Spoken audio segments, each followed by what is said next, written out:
ገንዘብን በየቀኑ ትጠቀማለህ፣ ትሰራለታለህ፣ ትጨነቅለታለህ፣ ትከራከርበታለህ፣ ስለሱ ስታስብ እንቅልፍ ታጣለህ። ግን አሁን በጠይቀህ ምንድነው ገንዘብ ብዬ አብዛኛው ሰው ዝም ነው የሚለው። ሌላ ነገር አይደለም። ማንም ሰው በትክክል አብራርቶልህ ስለማወቅ ነው። እንዴት እንደምናገኘው እንማራለን እንጂ ምን እንደሆነ ተምረን አናውቅም። ስለዚህ እስኪ ከስረ መሰረቱን ገንበው ምንም ጃርገን ወይም ውስብስብ ቃላት ሳንጠቀም ነገሩን እንዳለን ነው። ሰዎች ሁልጊዜ ከገንዘብ ጋር በሚያደባልቁት አንድ ቃል እንጀምር። ዌልዝ ማለት በህይወት ውስጥ ያሉ ትክክለኛና ጠቃሚ ነገሮች ናቸው። የምተኛበት ቤት፣ ኩሽና ውስጥ ያለው ምግብ፣ ንጹህ ውሃ፣ እጅህ ላይ ያለው ችሎታ ወይም ስኪል። ምናልባት ሞተር መጠገን ትችል ይሆናል፣ ምናልባት ማረስ ትችል ይሆናል፣ ምናልባት ጎበዝ ኮደር ነህ፣ ደግሞ አንድ ነገር የሚያመርት መሬት፣ ጤናማ አካል፣ ጭንቅላት ውስጥ ያለው እውቀት። እንኳን ወስዶ ኢንክሉድ ግንኙነቶች። እዚህ ጋር ግንኙነቶች ስል ሁሉም ነገር ሲፈራርስ ለአንተ የሚቆምልህ ሰው። እነዚህ እውነተኛ ነገሮች ናቸው። ህይወትን በቀጥታ የተሻለ ያደርጋሉ። ልትነካቸው፣ ልትበላቸው፣ ውስጥ ልትኖርባቸው፣ ልትጠቀማቸው፣ ልትጠቀምባቸው ትችላለህ። ያ ነው ዌልዝ።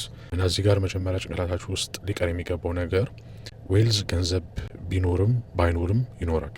ዓለም ላይ የቀረኸው የመጨረሻው ሰው አንተ ብትሆን ምንም ነገር ባይኖር ዌልዝ አሁንም ዋጋ አለው።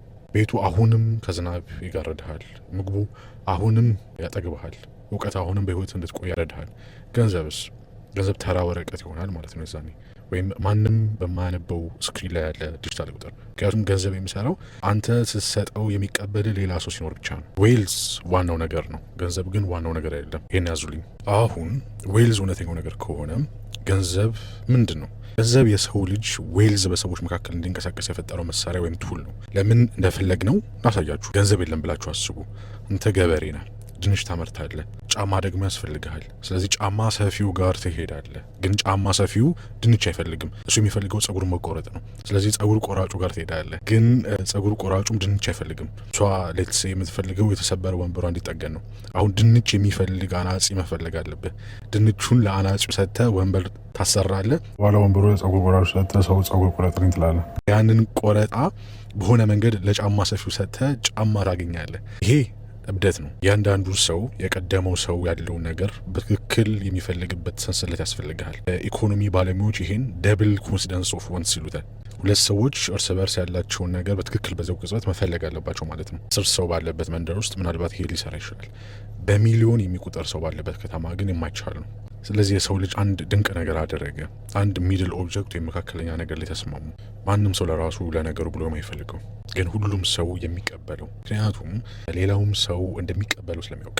ሼልስ ወይም ዛጎሎች፣ ጨው፣ ወርቅ፣ እንቁዎች፣ ውላሉ ደግሞ ወረቀት፣ መጨረሻ ላይ ደግሞ ስክሪን ላይ ያሉ ቁጥሮች። ያ ሚድል ኦብጀክት ገንዘብ ነው። አንተ ገንዘቡን አትፈልገውም። አንተ የምትፈልገው ገንዘቡ ሊያመጣልህ የሚችለውን ነገር ነው። ገበሬው ሳንቲም አይበላም። ድንቹን በሳንቲም ይሸጣል። ከዚያ ሳንቲሙን በጫማ ይለውጠዋል። ሳንቲሞቹ በአንተ ዘንድ ባለው ነገርና አንተ በሚያስፈልግ ነገር መካከል ያሉ ድልድዮች ወይም ብሪጅ ናቸው። አብዛኛው ሰው እዚህ ጋር ይቆማል።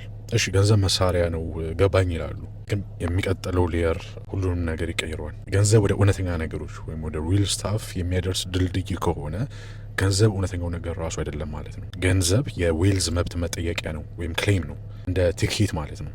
አንድ የኮንሰርት ቲኬት አስቡ። ቲኬት ወደ ኮንሰርቱ ያስገባል። ልትይዘው፣ ልታሳየው፣ ልትለውጠው ትችላለህ። ግን ቲኬቱ ሙዚቃው አይደለም። ሙዚቃው ቢሰረዝ ቲኬቱ ዋጋ የለውም። አሁንም ያንን ወረቀት ይዘሃል። በወረቀቱ ላይ የተቀየረ ምንም ነገር የለም። የተቀየረው ያ ወረቀት ሊያመጣል የሚችለው ነገር ነው። የቲኬቱ ሙሉ ዋጋ የሚመጣው ከሚያመለክተው ነገር እንጂ ከራሱ ከወረቀቱ አይደለም። ገንዘብም ልክ በዚህ መንገድ ነው የሚሰራው። 100 ብር ተራ ወረቀት ነው ወይም $100 ወይም 1000 ዩሮ። ወረቀቱ እውነተኛ ነው። ዋጋው ግን ወረቀቱ ውስጥ አይደለም። ዋጋው ያንን ወረቀት በምን ልትለውጠው ትችላለህ በሚለው ላይ ነው። ነገ በአገሪቱ ያለ እያንዳንዱ ሱቅ ብር አንቀበልም ቢል ያ ወረቀት ዋጋ ቢስ ነው። በወረቀቱ ላይ የተቀየረ ነገር የለም። ከጀርባው ያለው ስምምነት ግን ተቀይሯል። ገንዘብ ክሌም ነው፣ ቲኬት ነው፣ ጠቋሚ ወይም ፖይንተር ነው። ወደ ዋጋ ይጠቁማል። ግን እሱ ራሱ ዋጋ ወይም ቫሉ አይደለም። አሁን አንዳንዶቻችሁም ምን እያሰባችሁ እንደሆነ አውቃለሁ። ጥልቅ ጥያቄው ይሄ ነው። ገንዘብ ወደ ዋጋ የሚጠቅሙ ከሆነ እና ሰዎች ገንዘብን በጠቃሚ ነገሮች የሚለውጡ ከሆነ ታዲያ የገንዘቡ መጠን ከጠቃሚው ነገር ወይም ከቫሊዩ መጠን ጋር እኩል አይደለም እንዴ? 100 ብር ካለኝና ዳቦ 100 ብር ከሆነ ገንዘቡ የዳቦ ዋጋ ሌላ ስም አይደለም እንዴ? ለምን እንለያያቸዋለን ልትሉ ይችላላችሁ። ለዚህ ጥያቄ መልስ ስታገኝ ነው ሁሉንም ነገር የምታዩበት መንገድ የሚቀየረው። ለዚህ በጥንቃቄ ልመልስላችሁ። አንድ ትንሽ ደሴት አስቡ። 10 ሰዎች አሉ፣ 10 ቤቶች አሉ እና በሰዎቹ መካከል የሚዘዋወር 1000 ሳንቲም አለ። በ1000 ሳንቲም እና በ10 ቤቶች እያንዳንዱ ቤት በግምት 100 ሳንቲም ያወጣል። ይህ ግልጽ ነው። ሳንቲሞቹና ቤቶቹ ተመጣጣኝ ናቸው። አሁን በዚያች ደሴት ላይ ያለ አንድ ሰው የገንዘብ ማተሚያ ቢኖረውና 1000 ተጨማሪ ሳንቲሞችን ቢያትም ብላችሁ አስቡ። ዝም ብሎ ፈጠራቸው። ምንም አዲስ ስራ የለም፣ ምንም አዲስ ቤት የለም፣ ምንም አዲስ ምግብ የለም። ዝም ብሎ አዲስ ሳንቲም። አሁን ደሴቲቱ ላይ 2000 ሳንቲሞች አሉ። ነገር ግን ዋናው ነጥብ ይሄ ነው። አሁንም ያሉት 10 ቤቶች ብቻ ናቸው። ማንም 11ኛ ቤት አልገነባም። ማንም አዲስ ዌልዝ አልፈጠርም። አዲስ ገንዘብ ብቻ። ምን ይፈጠራል? ሰዎች እነዚያን ትርፍ ሳንቲሞች ማውጣት ይጀምራሉ። ብዙ ገንዘብ እነዚያን 10 ቤቶች ለማግኘት ይሯሯጣል። እያንዳንዱ ቤት ዋጋ ወደ 200 ሳንቲም ያድጋል። አሁን እያንዳንዱ ሳንቲም ከበፊቱ ያነሰ ነገር ይገዛል። ሳንቲሞቹ ዳይሉት ተደረጉ። ጭማቂ ላይ ውሃ እንደመጨመር። የጭማቂው መጠን ያው ነው፣ ግን ፈሳሹ ስለበዛ እያንዳንዱ የምትጎነጨው ነገር ጭማቂውን አክቹዋል ቴስት የምታደርግበት አቅም ይቀንሳል። ገንዘብና ቫሊዩ አንድ አይነት ቢሆኑ ኖሮ ብዙ ገንዘብ ማተም ብዙ ቫሊዩ ይፈጥር ነበር፣ ግን አይፈጥርም። ደሴቷ አሁንም ያሏት 10 ቤቶች ብቻ ናቸው። ምግቡ ያው ነው፣ ችሎታው ያው ነው፣ እውነተኛው ነገር ሁሉ ያው ነው። የተቀየረው እነዚያን እውነተኛ ነገሮች የሚጠቁሙት የቶክንስ ወይም ሳንቲሞች ቁጥር ብቻ ነው። ብዙ ጠቋሚዎች ግን ያው እቃዎች። ስለዚህ እያንዳንዱ ጠቋሚ አሁን አቅሙ ደክሟል። አሁን ደግሞ ገልብጡት። ማንም አዲስ ሳንቲም አላተምም እንበል፣ ግን በደሴቱ ላይ ያለ አንድ ሰው 11ኛ ቤት ገነባ። እውነተኛ ዌልዝ ጨመረ፣ አዲስ ቤት ተፈጠረ። የገንዘብ መጠኑ ግን ያው ነው። አሁንም 1000 ሳንቲሞች ብቻ። አሁን ብዙ እውነተኛ ነገሮች አሉ፣ ግን ያው የገንዘብ መጠን። እያንዳንዱ ሳንቲም አሁን ከበፊቱ ትንሽ ጠንከር ያለ ነገር ይገዛል። እውነተኛው ነገር ሲያድግና ገንዘቡ ሳይጨምር ሲቀር ገንዘቡ ይጠነክራል። ዌልዝ ጨመረ፣ ገንዘብ ግን ባለበት ቆመ። በተለያየ አቅጣጫ ተጓዙ፣ ምክንያቱም አንድ አይነት አይደሉም። እርስ በርሳቸው ሳይደጋገፉ መንቀሳቀስ ይችላሉ። ማስረጃው ይሄ ነው። ይሄ ትንሽ ዝርዝር ጉዳይ አይደለም። ይሄ ሰዎች ስለ ኢኮኖሚክስ ግራ የሚገባቸው ነገር ሁሉ የሚፈታ ቁልፍ ነው። አሁን ወደ አንተ ህይወት እናምጣው። ምክንያቱም ይሄ ስለ ደሴቶችና ሳንቲሞች ብቻ አይደለም፣ ስለ አንተ ህይወት ነው።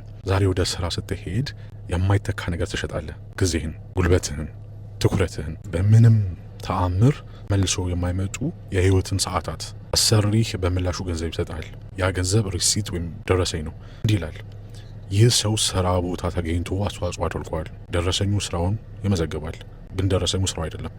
ስራው አልፏል፣ ሰዓታቱ አልቀዋል፣ መልሰ ልትኖራቸው አትችልም። ስለ ሪሲትስ ወይም ስለ ደረሰኞች አንድ ነገር ልንገራችሁ፣ ሊባዙ ይችላሉ። ማንም ሰው ተጨማሪ ስራ ሳይሰራ ተጨማሪ ደረሰኞች ማተም ይችላል። አንድ ሴንትራል ባንክ $1 ትሪሊዮን ሲፈጥር፣ ይህን ደግሞ ሁሉ ጊዜ ያደርጋሉ።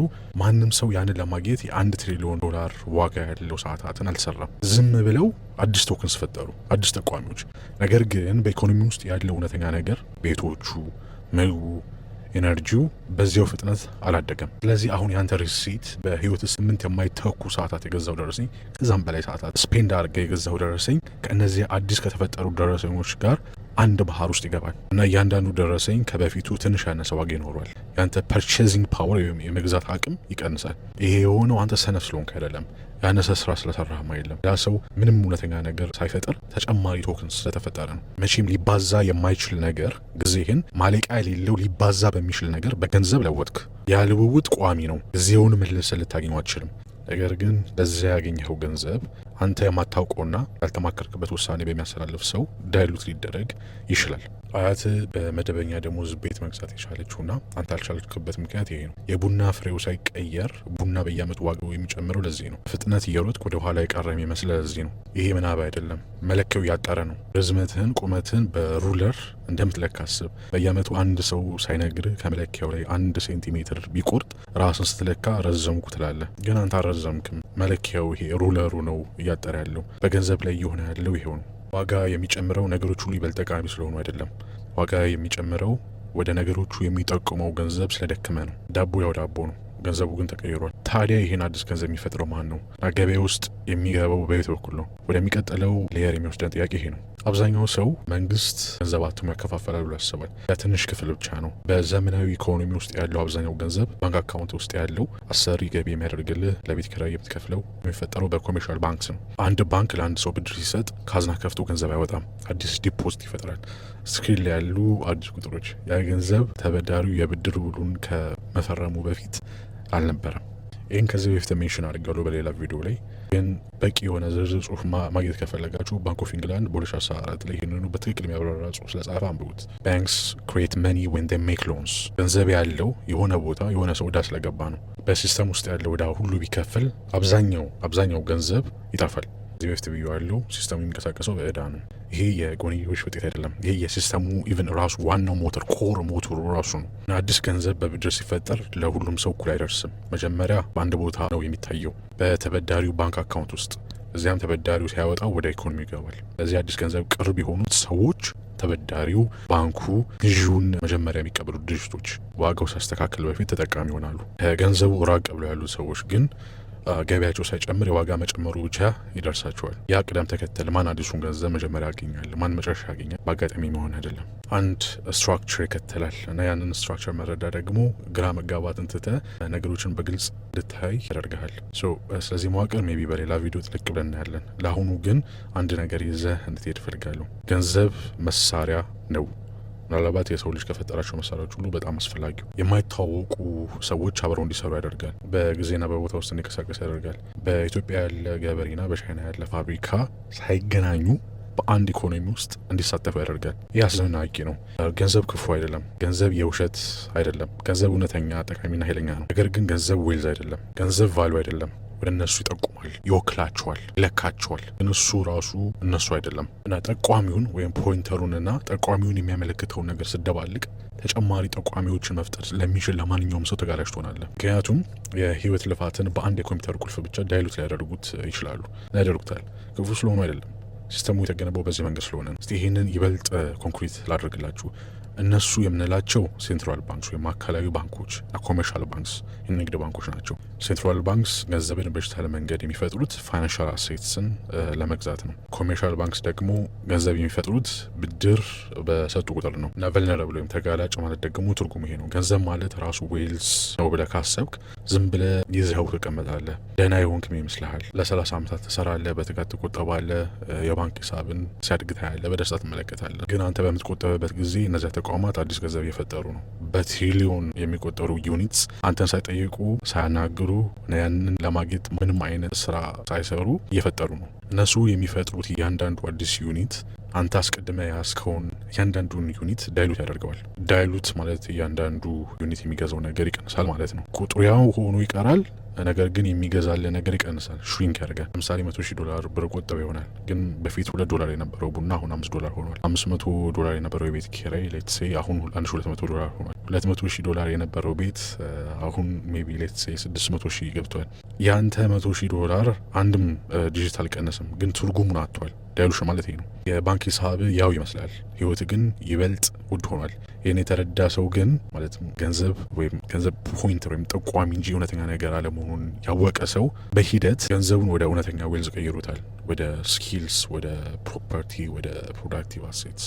በሌላ ሰው የኮምፒውተር ቁልፍ ዳይሉት የማይደረጉ ነገሮች ላይ አውሉታል። ግራ የተጋባ ሰው ግን ፖይንተር ይዞ ሲደክም ይመለከታል። የነገሮችን በግልጽ ያየ ሰው ግን ጠቋሚው የሚያመለክተውን እውነተኛው ነገር ይይዛል። ሲስተሙን በግልጽ ማየት ተስፋ መቁረጥ ወይም ፔሲሚዝም አይደለም፣ በተቃራኒው ነው። የቆምክበትን ቦታ በትክክል ማወቅ መጀመሪያ ነው። የቆምክበትን ስታቅ ደግሞ በግራ መጋባት ውስጥ ከመሆን ይልቅ ትክክለኛ ውሳኔዎችን መወሰን ትችላለህ። ሲስተሙን በግልጽ የሚያይ ሰው የተለየ ጥያቄ ይጠይቃል። የተሻለ ጥያቄ፣ ወደ አንድ ቦታ የሚደርስ ጥያቄ።